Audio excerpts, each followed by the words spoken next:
Hi everyone, welcome to another session of GunnerKing's Court.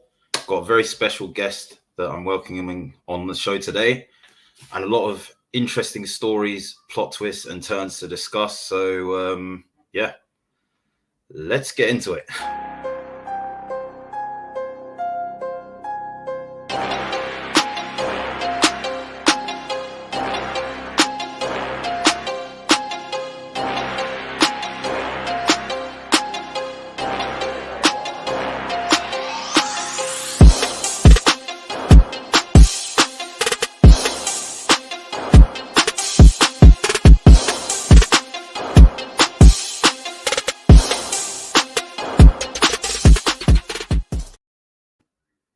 Hello everyone, welcome to GunnerKing's Court. I am welcoming a very special guest today, Jacino from She Knows Ball. It's an absolute pleasure to have you on my show today. Yeah, for sure. Thank you for having me. No, it's all good. It's all good. Yeah, I think it's great to have you on. Just going through what stories are knocking around. Well, I mean, there's so much to pick from, but we've picked the few that we feel are most in the sort of discussion corners at the moment for what's going on at Arsenal. So yeah, I think the first one really, this goalkeeper fiasco with Ramsdale. Yeah. That look kind of summarizes how I feel about this situation right now. It's a nightmare. But yeah, it's looking like, well, I don't know if it's a blessing or a curse to you or everyone else that's watching. But yeah, it's looking like Arsenal can't agree a fee with Sheffield United now, to lower their demands. And yeah, I mean, you know, what are your thoughts on Rams, like in general, like Ramsdale as a keeper and just how this has been handled? Yeah, I mean, my initial reaction was like, why are we going after Ramsdale? But usually my initial reaction is just based on, my knowledge at the moment. And I have to be honest, I'm not a goalkeeping expert. And yeah, it doesn't look good. Ramsdale, if you look at him, you're like, okay, well, he's been relegated twice. But at the same time, there are players on relegated sides that you would take. So is that really a good argument? Probably not. You look at the defenses that he had in front of him, probably not the best. Maybe you can give him a little slack for that. A lot of goalkeeping experts have said that he's really good, so I took that into consideration as well. I'm like, okay, well, people that know goalkeeping say he's really good. He's been the starting goalkeeper on the under 21s. He was called up to the full national team once. I think Dean Henderson got injured. He's 23 years old, which I think if we go back in history for most of the goalkeepers that we think is world-class right now, if you looked at them when they were 23, you'd probably think, okay, yeah, they're probably not any good. Goalkeepers don't usually hit their peak until they're like 28. Yeah. So you take that all into consideration. I'm like, okay, clearly the club wants a homegrown, young goalkeeper that can be molded. And he was never going to be brought in as a typical number two. He was being brought in to succeed Bernd Leno. So for me, I was like, okay, that's a good long-term strategy to try to bring in a number two that can be competitive. Because the last thing we really want is Leno thinking that his place is safe. When he thought his spot was under pressure, he played better. When he knew Runnerson was behind him, he was horrible. And I think Leno needs somebody to push him. My biggest issue with the Ramsdale thing was always the price. Yes. Always the price. 25 million for, and it's not so much for, if you're looking at somebody for let's say, okay, this is going to be somebody that we know is going to be our long-term number one. 25 million is not that much. But when you're in like in a summer window, when you haven't addressed the midfield, we still don't have the perfect right back. We potentially want a striker. The order in which we're doing our transfers doesn't make sense to me. Yeah. So that's where how I kind of went about it. I'm like, okay, well, if we bring in Ramsdale, but we still have not address key areas, it's going to be an issue, because you know how we are towards the end of the window. We have a lot of different things that we want to do, and it usually falls apart.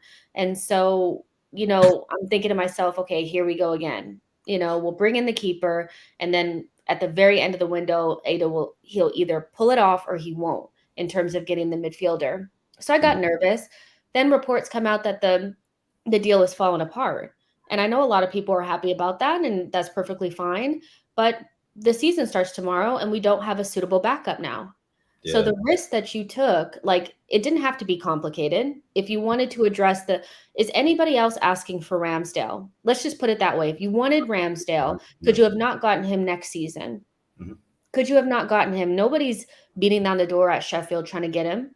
So why overcomplicate the number 2 position only for it to fall apart right before the season starts? And we're looking at Runnerson and Akwanko, like, if something were to happen to Bern Leno, what are we looking at here? So for me, it's, yes, I'm like, okay, good, the Ramsdale thing is off the table, but it still hasn't addressed the main issue, that we don't have a goalkeeper that we feel comfortable with if something happens to Leno. And as an Arsenal fan, the worst possible thing will happen. So for me, why even risk it? So that's kind of how I feel about it. It's not really about Ramsdale, the person, or the goalkeeper. It's about the price and the fact that we took the risk. It fell apart, and now we still don't have a number 2. And Edu seems to take a long time to get deals done. So it is not a foregone conclusion that he gets it done tomorrow or the day after or the day after. A backup goalkeeper may not come in until the last day of the transfer window, and by then we will have already played City and Chelsea. Why risk it? Yeah, it's a huge concern, and I agree as well. Like, my only drawback with the whole issue was the price. I don't see him as the finished article. I see him as someone that could improve, and he's got good experience for someone his age at Premier League level. In terms of, like, just this whole strategy as well, just it seems to have gone from Onana at the beginning of the window, which was the easier deal to get done, 7 million to 9 million, ban until November. Leno, stays number 1 until at least January, maybe till the end of the window. It just seemed a done and dusted thing. And now that's, I don't know if that's actually dead, but it's looking like he's going Lyon. And now you've got this Ramsdale situation that's come up out of nowhere. And so really it's 2 keepers that they've gone at, really. And I think with Ben White, I was happy that we got Ben White, but I was saying exactly the same thing when we signed him. It was like, of all the areas that you went at first, why was it defense? Like, it's really, I mean, Lokonga's come in at midfield. Is that to impact our first team squad? He's looked good in pre-season, but does he look like he's got that stamp of authority? And it'll be harsh on him as a 21-year-old youngster that's not had any taste of professional football in the Premier League to just throw him in there. So, I think to have just gone at this defender and then the goalkeeper angle, when, yes, they are needs, but anyone looking at that squad and sort of drawing out a hierarchy of needs, would they have put goalkeeper and central defender at the top of it? I mean, I don't think so. And I am a firm believer that the kind of the order in which you do things and get deals done does not really indicate the club's priorities, because sometimes the easier deals to do are for the backup players or squad players or whatever like that. And sometimes your bigger transfers take longer. So I wouldn't say bringing in Lokonga before, starting midfielder necessarily means that was more important. What I will say is that it puts more pressure on you to make sure that the window is perfect. I don't think that we should just, like, let's say we wanted Madison and that's going to run up until the very end, not to really address other things in the meantime. I think that's a poor strategy. But when you get to the day before the season starts, nothing has really changed except for Ben White in your first team. Now you have immense pressure to get everything right. Now the Xhaka deal fell apart. Bellerin is still here. I'm trying to figure out what happened to the money that you're going to use for Locatelli, for Lautaro Martinez. Where's the Madison money? So was it all just just to make it seem like you guys are doing things, but you actually are not. See, now the questions are starting to build up in the fan base, and the pressure is starting to mount. Getting an attacking midfielder on the last day of the transfer window is absolutely not good enough when we were promised something different. We were promised a big summer, and Ben White, Lukanga, Tavares, and an attacking midfielder is an upgrade on what we basically had, but it's not transformative. Because essentially, if you bring me Odegaard, it's still just what we had last season plus Ben White. So it's just not good enough. It's really, really not. So Edu's under immense pressure to get things done because he's already kind of showed his hands, right? He's like, well, I was going to spend 25 million on Ramsdale, couldn't do that. I'm not sure about Madison. I'm not sure what I'm doing, but I was willing to spend 50 million on a center back. And if that's all we had, and the rest of the money was supposed to come from the sale of Xhaka and Bellerin, players that were not really great sellable assets, I question the competency of Edu. I really, really do, because I think a lot of people are at the moment. Yeah. If you only had like 50 million to spend, then you should have been using it more economically, spreading those resources around, not waiting to see if you could sell Granit Xhaka. Like, it was always going to be a difficult sell. It was always going to be difficult to sell Bellerin. So I think there's a lot of questions around Edu at the moment. I've never been high on him. And if he, even getting Odegaard in on the last day, I think he should go. Like, he doesn't have the competency that we need in the dire position that we're in. See, I'm very indifferent with Edu. I think as well, in terms of like these sales, I think maybe it could be looked at as well. And we spoke about it yesterday on Gunslingers. If we know we're trying to sell these assets and that's something in the pipeline, is that not something that the Kroenkes can say, well, right, okay, well, there's some revenue for now to do what you need to do, and then you can focus towards the end of the window on the sales, which should be easier to do. It's much easier to focus on selling assets at the end of the window than it is on buying assets. On top of that, the inflation that you can face from buying assets at the end of the window, where clubs can smell that desperation, of the bids that you're putting down on the table. You could be benefiting from that as a selling club instead of paying the price for it as a buying club. It just, I think, do the Kroenkes take some responsibility for that as well? Maybe, I mean, I do. There, I think they do. I mean, I think they have some responsibility, but I also feel like there's another factor here that we haven't spoken about, and the fact that we have a very bloated squad. We're still in a position where we may not be able to register people. That's the position that we're still in, because it is still that bad, because people came back from loan that were out, like your Torreiras and your Kolasinac. Like, these are two players that people are saying are going to leave, but they're still here. You still have Willian. We really haven't sold enough. And then Maitland-Niles came back from loan. You're trying to add Balogun. Like, we have a lot of players in our squad. So if we wanted to bring in a Madison or an Odegaard, we wanted to bring in another right back, even if we had the money, we'd still have to figure out a way to get rid of these players. So, and you still have the same issue next season when they come back with 1 year less on their deal, 1 year older, back from a loan. We actually just need to start a fire sale. And I feel we have an inability to kind of identify opportunities to just get rid ourselves of issues, because I get the Granit Xhaka thing, but I think we'll look back on that maybe in a year or so and say, why didn't we just sell him as well? Smells very much like a Lacazette thing as well. Like, yeah, we'll keep him and see if we can get his value up and stuff. His value's not going up. He'll be 1 year older, and we'll still be looking at bids for about 10 million for him. Well, I mean, his contract would have ended next year, so there'll be no question of preserving his value unless he renews his contract before the end of the window.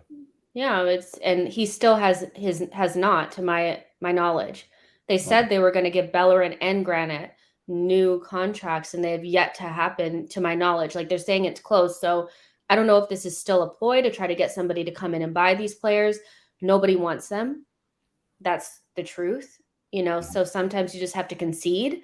And at this point in the window, I just feel like we need to make some harsh decisions. Like Eddie Nketiah, there's a $12 million bid from Crystal Palace for him. Sell, move on, just move on from it. You're not going to get 20. You're not getting it, so we're in a weird situation, but it feels very much like last season where we thought something big was going to happen. We got towards the end, and I think we're going to get a boom. I signed Odegaard, good for me, but at the end of it's not good enough. It's not good enough with what teams below us are doing, and teams above us, they're running away. Like Chelsea and Man City, they're gone. Manchester United, they're gone. They're in a different galaxy. We're never catching up if we keep acting the way that we're acting. Yeah, no, I mean, this comment's interesting from James here, and we will go through to some of the comments, but Bellerin won't go to Inter now. They're signing Dumfries for 10 million. Mm-hmm. I mean, even at that, like where if we haven't got the sort of resources where we can compete, players like Dumfries, and he's just had a good Euros. I'm not saying, he's better than what we've got, and now we've dilly-dallied and waited on the price, that we're not going to get. These clubs are going in for other players, and then we're just. Here's my thing as well. I would happily take Dumfries at Arsenal right now. Here's my thing as well. We were dealing with Inter for Bellerin. Dumfries is on the up. If he's not already better than Bellerin, which I think he is, he's on his way to be, and they're willing to sell him for 10. So where do we get off asking for 15, 20 million for Bellerin? We could have sold him to Inter and just called it a day alone with an obligation to buy something like that. Mm-hmm. I saw there's 3 other teams that are in for right backs, and they've all went for different players. That speaks volumes about how other teams view our players. They view them as not great. They're not good players. They're hard to shift. So your point about wanting to bring in a player like Dumfries because he improves us, absolutely. But there's also an aspect of looking at our players and overvaluing them, where Inter easily looks away and goes and gets Denzel Dumfries for 10 million, but we're sitting here asking for 15 for a player that nobody will touch. Yeah. So it's bad as well. Yeah. Yeah. I mean, he's nowhere near the player that he was prior to his injury, so, and people can see that. We have we still, Ainsley Maitland-Niles is still at the club as well. I think people are forgetting that. We have 4 right backs at the moment. Yeah. Chambers is looking like he's getting a new contract. That's underway as well. So we are overstocked in the right back position, but we don't have anything like what we need to compete. That's an issue. I think Fenerbahce was interested in Cedric.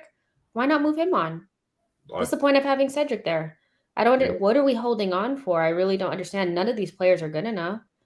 So it's a difficult situation, but that's what Edu is being paid to do. And I think he's overconfident in a position where he kind of needs to be smarter. I don't think he's smart enough in this position at the moment.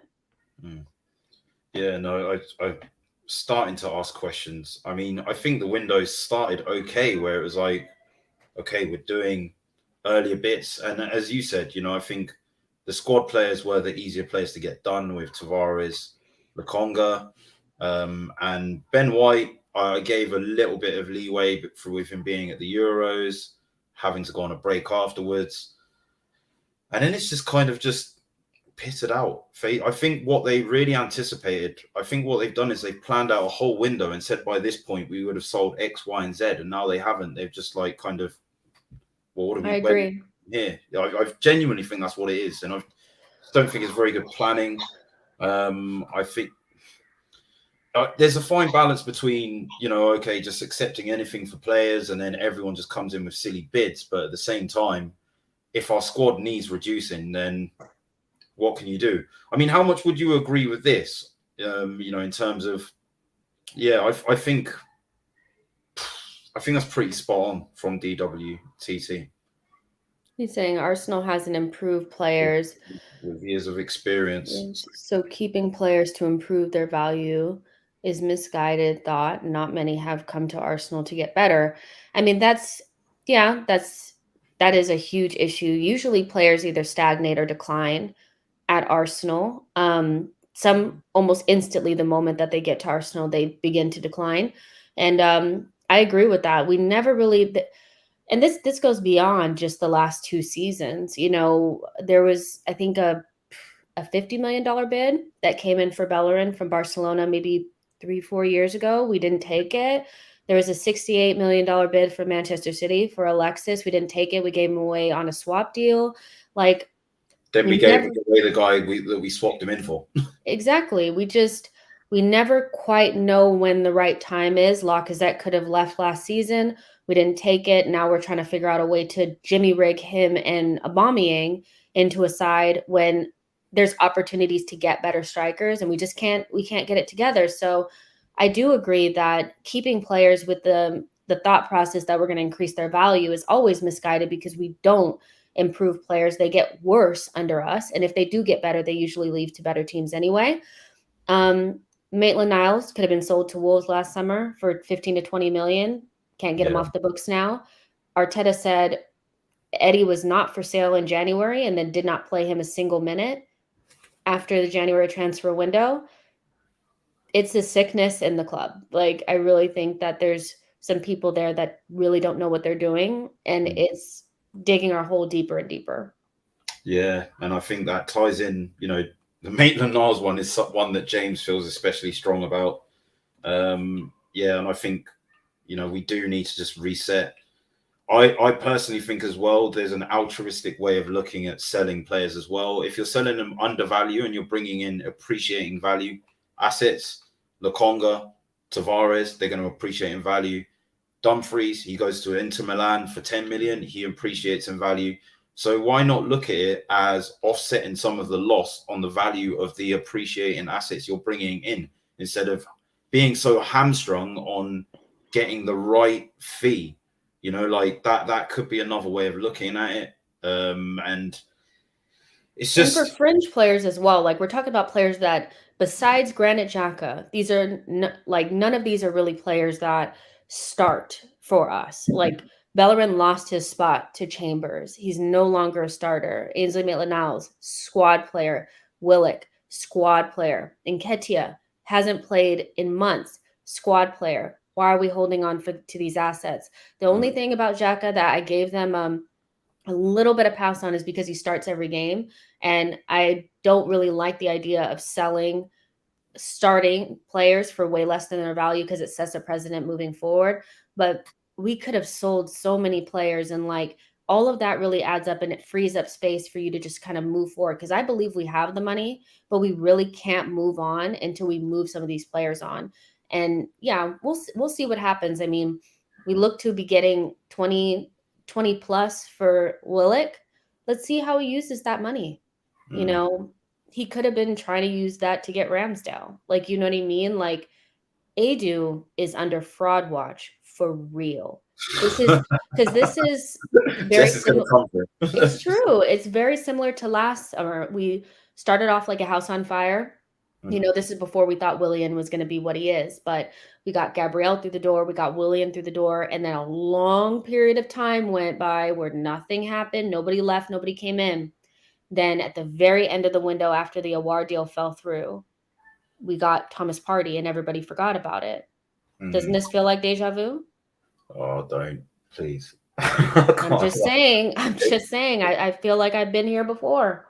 This is giving me last summer vibes. It actually is, you know, like, and yeah, I am concerned. And Brentford tomorrow, Chelsea, City, you know, when the stakes are this high, you could be looking at, you know, as little as 3 or no points, or 1 point. You know, I mean, like, Chelsea and City aren't going to be easy.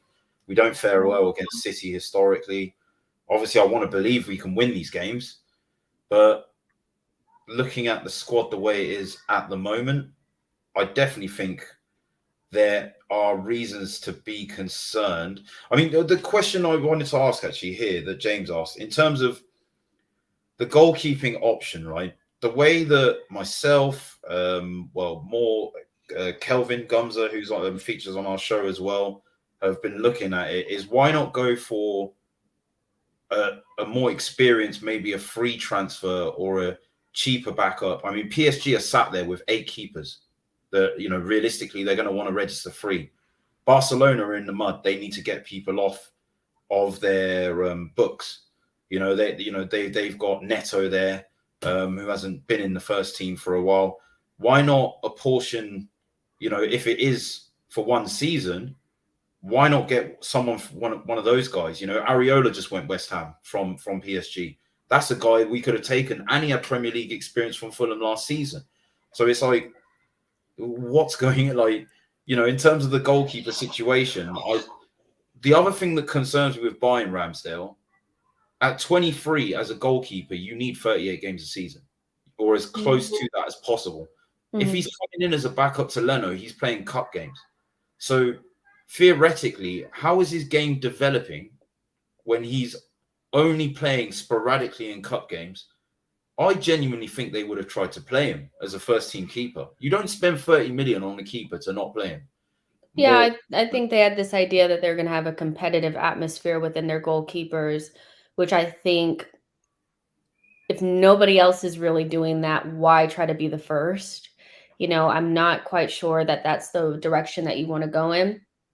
But I do agree that some games Ramsdale would have played and some games Leno would have played. I know Manchester United has something a little bit similar, but we're talking about De Gea and Dean Henderson. That's a little bit different than the situation that we have. But with the goalkeepers in general, why not just go get Neto from Barcelona on a loan and just say, forget it?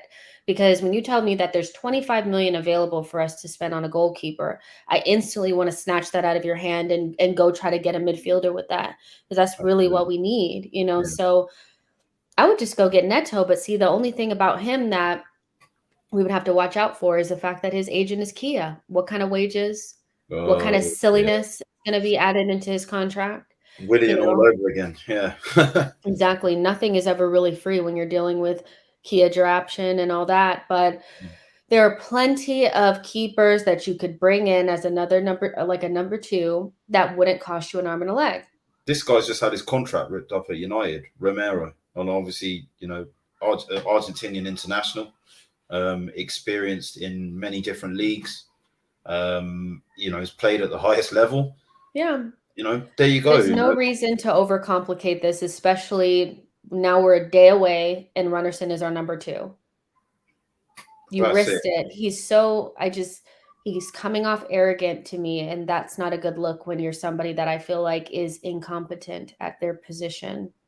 So yeah, and I think I've tried to maintain that I am concerned about, if you give one thing away for cheap, then everyone just knocks on your door expecting to, kind of pull your pants down, really. But now I'm starting to be concerned, because I expected that, okay, whilst these negotiations are going on, we would still be bringing the players in, knowing that there would be a limit that we would be willing to go to accept that these players go. And I think the only indication that I'm getting from things slowing up is that they really did put their eggs in the basket of selling a few more players at this stage. And that is concerning, because again, you are literally biting, cutting off your nose to spite your face, thinking, we'll wait until the end of the window, and if we can't get rid of these players, then we'll pull our checkbook out. But you're going to have to put extra numbers on the check writing because of the fact that you've waited until that time to pay the privilege, Yeah. I mean, even with Kolasinac, you knew if you wanted to tear up his contract that you would have to pay it out. And that's the thing. I think when people think we're tearing up contracts, that means we no longer have to pay them. You have to pay them for the rest of the contract that they have. Sometimes there's some negotiation there, but a lot of times, especially with players like your Kolasinac types that are probably going to go somewhere and earn a lot less, they want everything that they are deserved via their contract. Why not just pay him the $5 million and tell him to kick rocks? Why are we taking forever on that? Or do we not have the $5 million? Because I'm now starting to think that we have a lot less than what we were led to believe. And a lot of the deals that we thought we were going to be able to get done, like you said, were hinging on us selling players that we were never able to. Like, if you can't sell Granite, then you can't bring in a midfielder, so just keep him instead. You know, can't get in a right back, can't do anything with that. Like, it's really disheartening. Like, I almost wish like they would have said like, we don't have a lot of money, so don't expect a lot. Yeah. You know what I mean? Versus this whole thing, or Arteta sitting here saying that this project is going to go boom. We're due a big summer. We're going to look completely different. Biggest overhaul in Arsenal history. When you set that expectation so high, why would you want to let the fans down like you are now? Yeah. And there are some fans that are really like over the top, but there are fans like me in particular that really were like, no, they said that this was going to happen, so let's just wait until the end. But it's feeling very much like last summer, and I can't get away from the fact that I feel like we were duped a little bit and they were overconfident. It's feeling like being told to be excited all over again. Yeah, for sure. And they will pull one signing out. That's what will happen. They will bring in another signing, and it'll be at the very end, and we'll be so excited because we got somebody that will forget that we were supposed to get way more than this. We were supposed to get a midfielder, an attacking midfielder, potentially a striker, and we were unable to do any of that because they didn't do their job. And like, I understand that the summer window and like the pandemic and all of that, but you can't say that he didn't overcomplicate the goalkeeper situation. You know, you can't say that. Like, you can't say that that wasn't, I understand the pandemic, so things are slower and we're not going to be able to sell our players, but there were offers on the table for several players and we chose not to take them. So that's on us. Yeah. You know, and it's put us in this situation that we seem to be quite familiar with transfer windows, where you know, we're running into the end of the window. Matches are starting, the season's starting. We're doing most of the legwork right in the end of it. You know, players aren't getting that much of a pre-season or a bedding in period, and they're just going straight into the season cold as well. You know, these are the ramifications with the players that you do sign as well. There was a question there that I wanted to get to with James, but in terms of they do kind of time with these stories. So apparently now Odegaard is a priority when we've been led to believe all the window it was Maddison.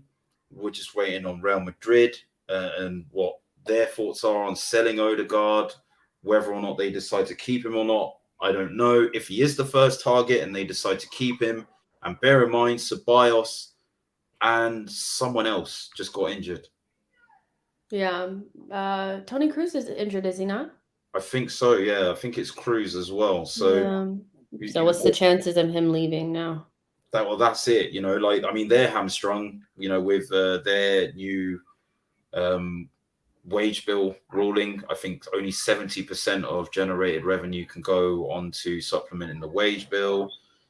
So, you know, the Willock sale there was mentioned with the fee, and Husam Awa as well. Now we're looking at taking him on loan. Are we taking him and Odegaard, him or Odegaard? I think it's or. I think it's or. Okay, so why were you even talking to Leicester about Maddison if you didn't have the money? I actually can't. We won't budge on our prices for players, but then we go to other people and ask them for their really good players that are actually worth something for a discount. Like, how disrespectful and arrogant can you be? Why would you go to Leicester and expect them to take anything less than what he's worth plus extra because they don't have to sell him? And he just signed a new contract not too long ago as well. So it's a little bit annoying that we wasted time on it if we weren't ready to. We're not in a position to bully anybody. I don't know, like, if we don't understand that. So now you go to Odegaard, who I do think has a very high ceiling and can be something, but is very early in his developmental stage because he has not played consistent football for years since he left the Tents or whatever that team is called. He played for Real Sociedad for a season and then was ripped away from them, only to sit on Real Madrid's bench for half a season, then to come to us and get injured. So this guy, I think he can be something, but do we need to be risking it? Like, we are in a position where we need to make Europe. And the difference between getting an Odegaard and a Maddison can be the difference between Europe and not, in my opinion, because he's just not adapted to the Premier League. He doesn't feel like a Premier League player because he's quite lightweight, and he doesn't add goals to your game. He doesn't add goals from midfield. I mean, that's the main thing. Yeah, I think our midfield goal scoring issue last season was massive. Like 2-3 goals in the league. You know, like, and this was with him there. I like Odegaard, and I wouldn't mind taking him back. I just don't see him solving that problem, that particular problem, in a way that Maddison could.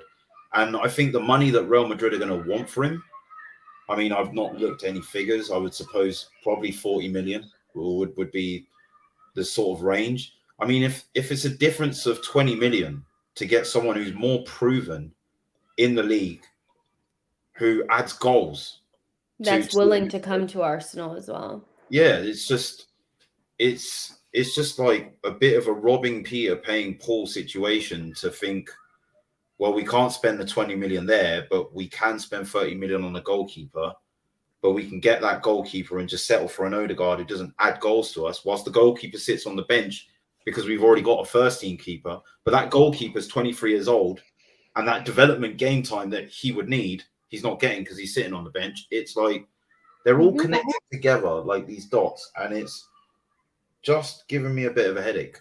If I'm Odegaard is not going to.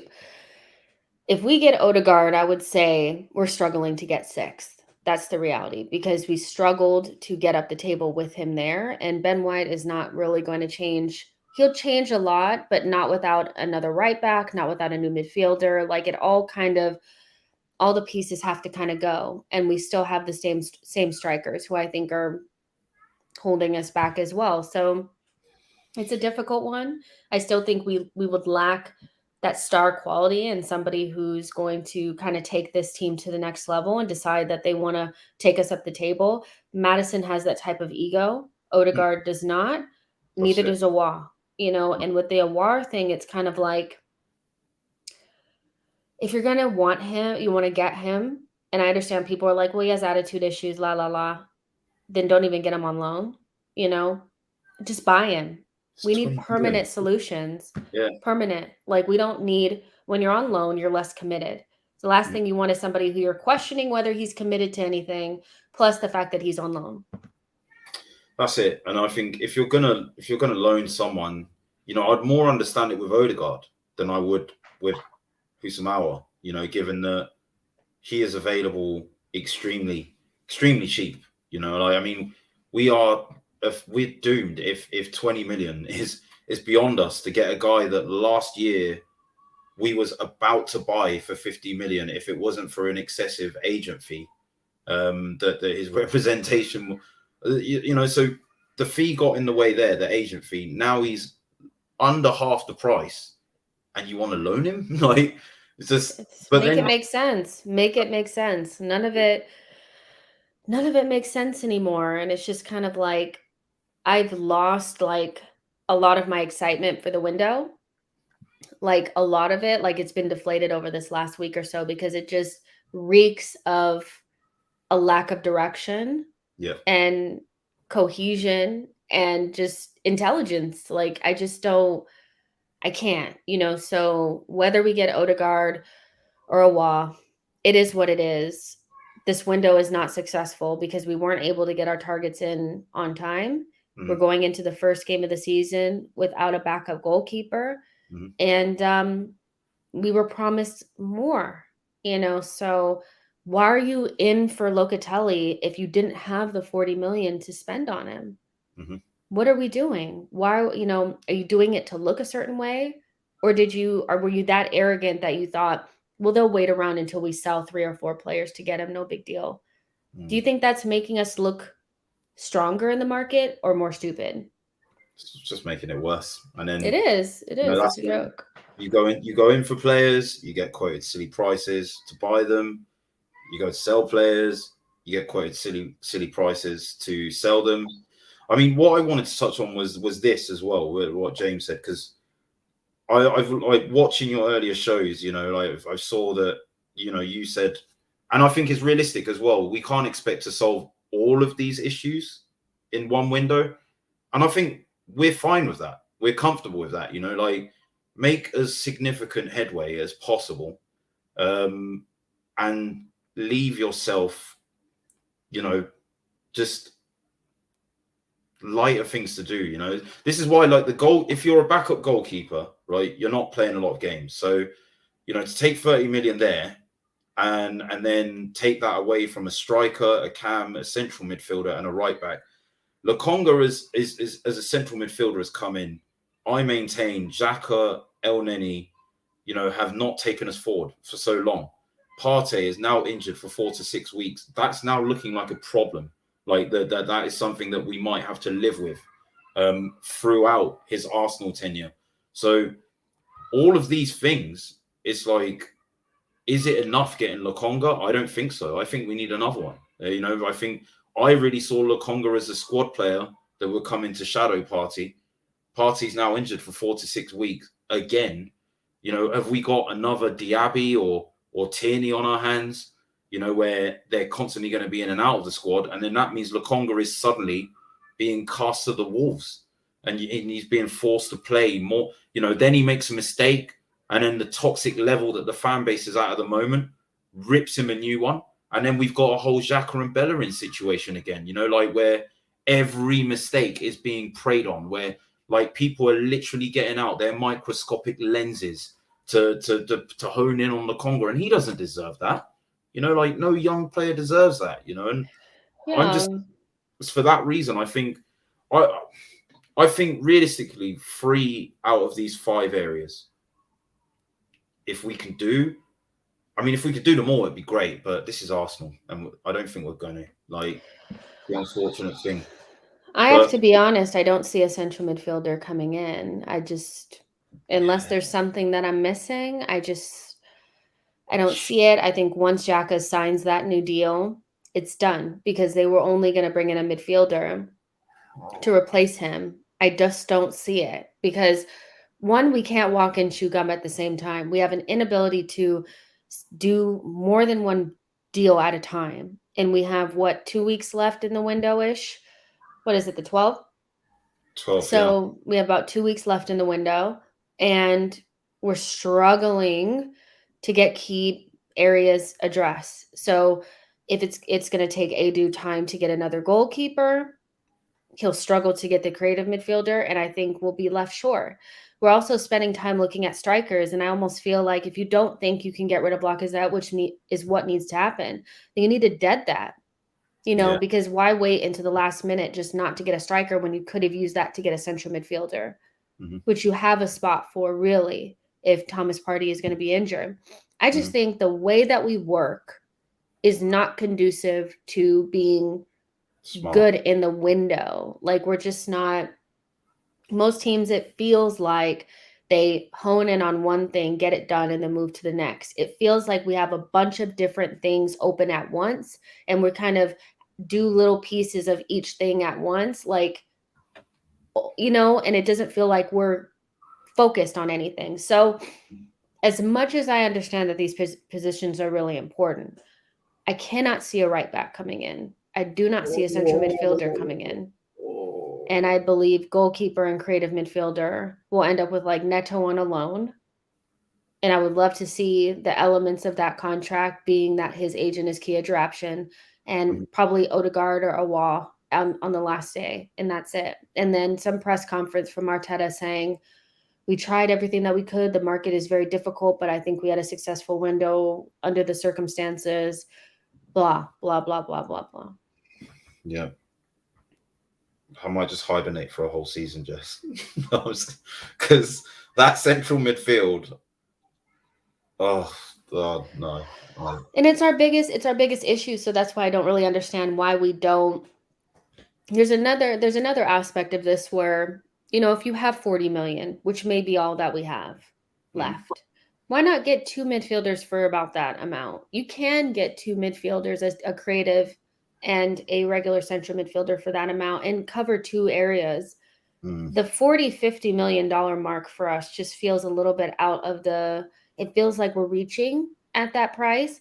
So would it kill us to get a wall for 20 something and then go and grab Bruno Guimaraes for 30 or somebody else, like, and just shore up those positions, even if they're not the top quality players that we really want? You know, maybe they're not the finished article, but they still improve us. That is an option, right? That somebody's not the finished article, but they can still improve us. Why are we going after players that are out of our league? Like, I hate to say it, but Locatelli and Lautaro Martinez and Maddison feel like they were pipe dreams, and we kind of thought we could get something done. We failed. And I'm like, just take that money and spread it around and just address the areas and make us better. Because one creative midfielder does not help, really, even a Maddison to a certain extent, if El Neni and Lukonga are playing behind him. Well, or Xhaka and El Neni are playing behind him, you know? Yeah. And I think I personally think midfield was the key area of all of the areas. You know, like, I think I think I would have just taken another central midfielder and a creative midfielder without a backup goalkeeper, like get a free transfer, something. I'm not really bothered, like, you know, just for one season. You know, I think stylistically they've gone for Ramsdale because they've realized that stylistically, to play a out from the back system, Leno's not doing them any favors. So it's just all over the place. I'm struggling to. Are they smoke screens as well? Are they just trying to go to the end of the window and suddenly put the money on the table so that other clubs don't have a time to counter offer and drive the price up? Maybe they're thinking. The issue with that is we could potentially, because of those choices, be, you know, 4 points, 5 points light. You know, if we improve the squad, there's a chance that we could tie a Manchester City or draw a Manchester City that's not fully together yet. There's a chance that we can nick a point from Chelsea. There's a certainty that we can beat Brentford.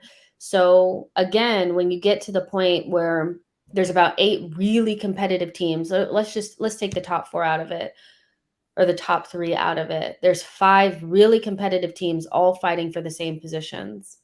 You know, why risk 4 points when you know that, like, 1 point was the difference between us getting Europe last season and not? Like, every point counts. So when we end up in 8th again, because we missed out on a couple of points in the beginning of the season, it's not good enough to say, well, the second half, we were much better once everybody gelled and we got all those players together. Like, the risks that they're taking are so unnecessary. Like, you could have had, if you wanted to, you could have had Aouar, you could have had Bruno Guimaraes, you could have had other players early in this window.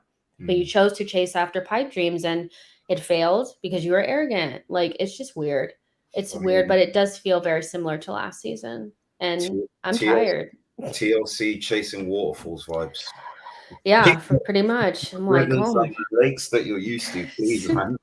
Yeah, it's crazy. I do expect at least 2 more signings to come in, though, but they won't be anything like what we thought we were going to be getting a couple weeks ago. Yeah, I think. I mean, I'm happy with Tavares and Lukonga because I think I can genuinely see, like, from what I've seen from them in pre-season, like, they will improve, and that's fine. Like, I would have been fine if they had just taken 50, 60, 70 million and bought 5 or 6 players in that ilk, in that mold, and not done anything else, because it would have been like, you know what, we haven't got the money, but these players, maybe not straight away, but in the longer term, they improve us. And if they don't, we can sell them on. And it's like, there's not really much love loss. Exactly. You know, but I don't know, where are we going? You know, I think, you know, does Martinez come? Does Maddison? Does Odegaard?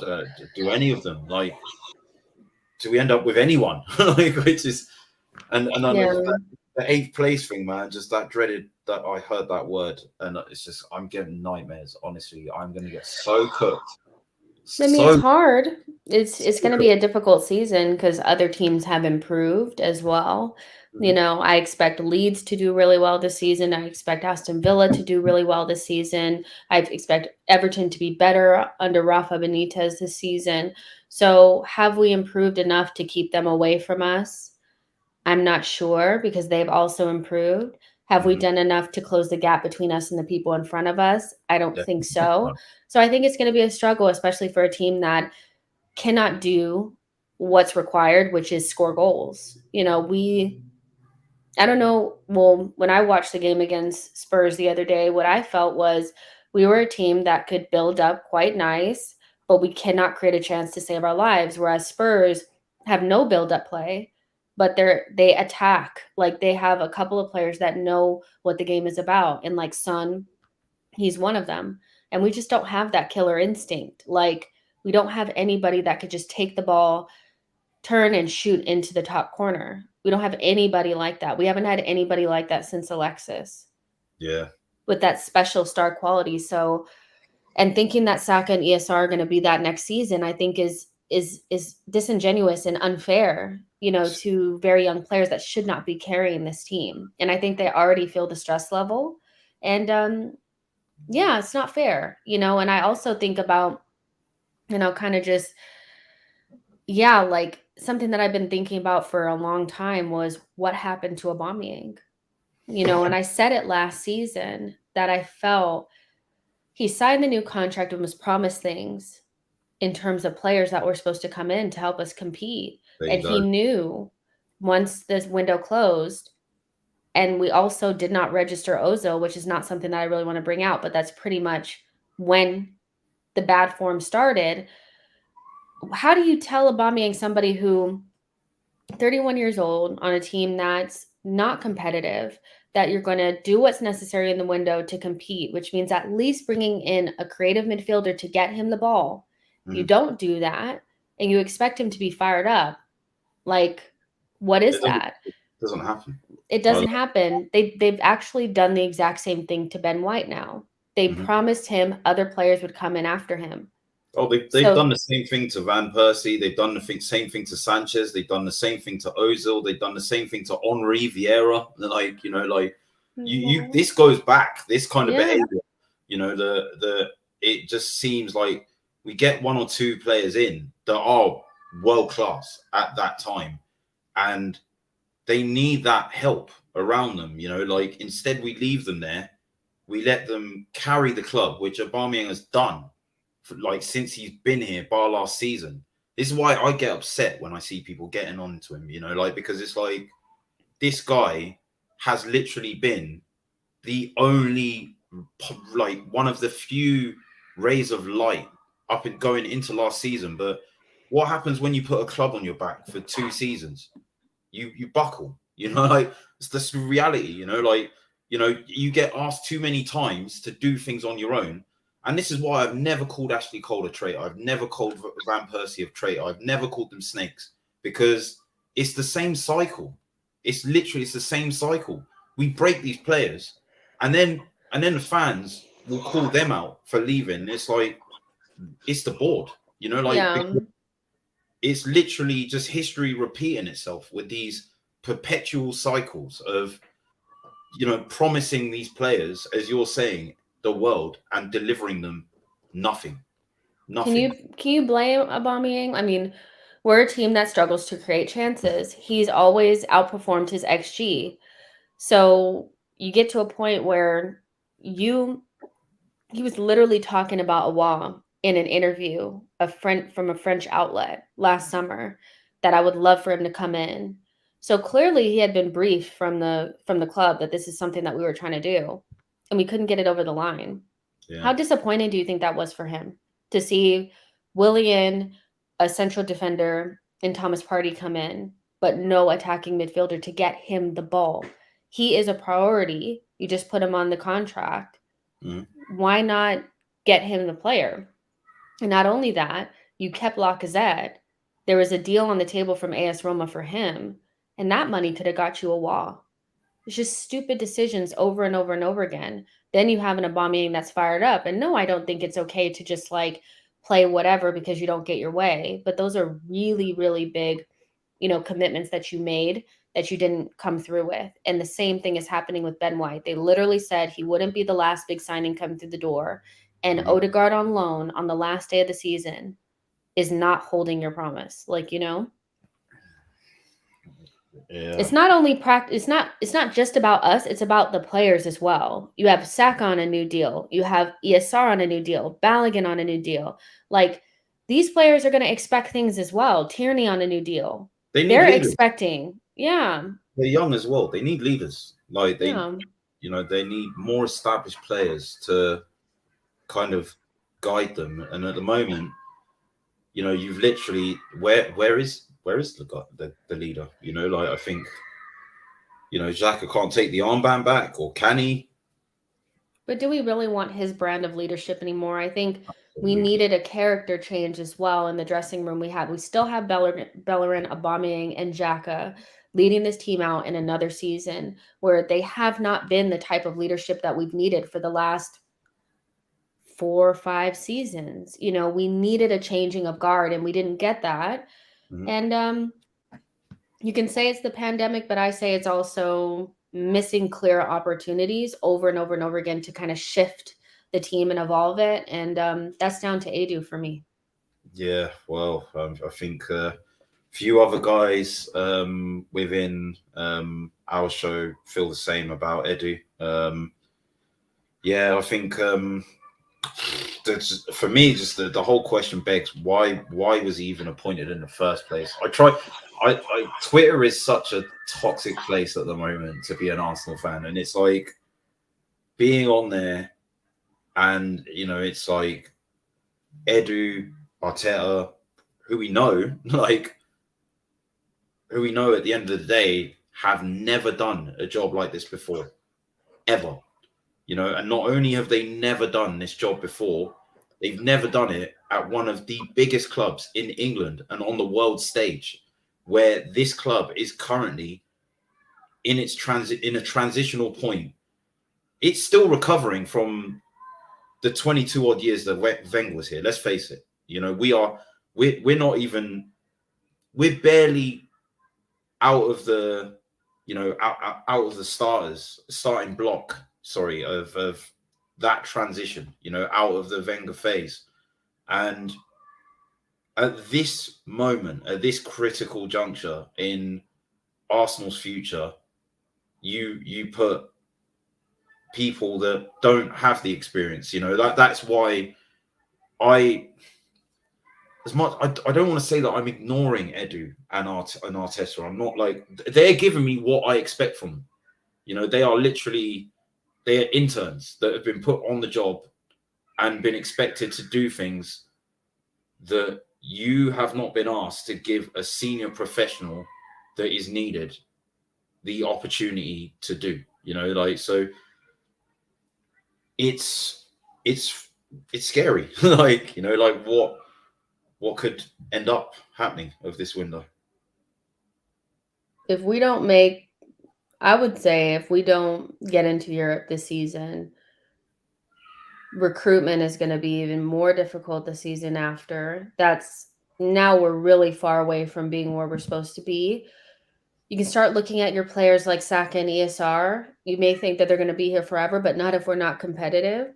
Absolutely not. And a coaching change, so everything is up in the air. I still think that with what we have at the moment, if things go to plan, which they rarely do, I think this team could get 6th, 7th place.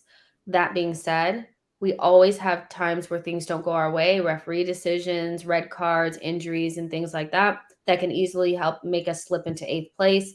So the only way to ensure that our floor is nowhere lower than 6th is to bring in 2 or 3 quality players that are not backup goalkeepers. And I don't see that happening before the window shuts. So it's unfortunate. I hate going into most seasons on a low. I spend a lot of time on channels that have multiple different types of fans from other teams. They're hyped. And I'm like, my energy is so much lower. I spend most of my time talking about the good windows and the good business that other teams are doing, rarely talking about Arsenal. And it gets tiring. But we'll see. We'll see what happens. We will. And hopefully, 2 weeks to go. Brentford tomorrow. Hopefully things do pick up. But we will see. It's been good to have you on, Jess. Obviously, also whilst we are here, I'm going to be on Jess's show later.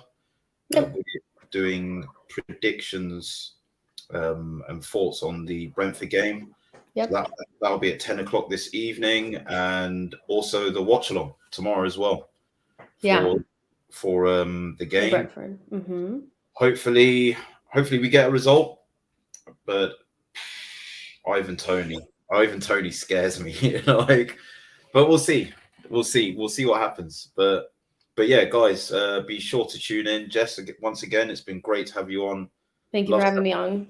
No worries. And I'd love to have you on again in the future. Thanks again to everyone that has tuned in and listened. Don't forget to hit the likes and subscribe button as we are trying to grow. And I will catch you guys up very soon. Bye-bye.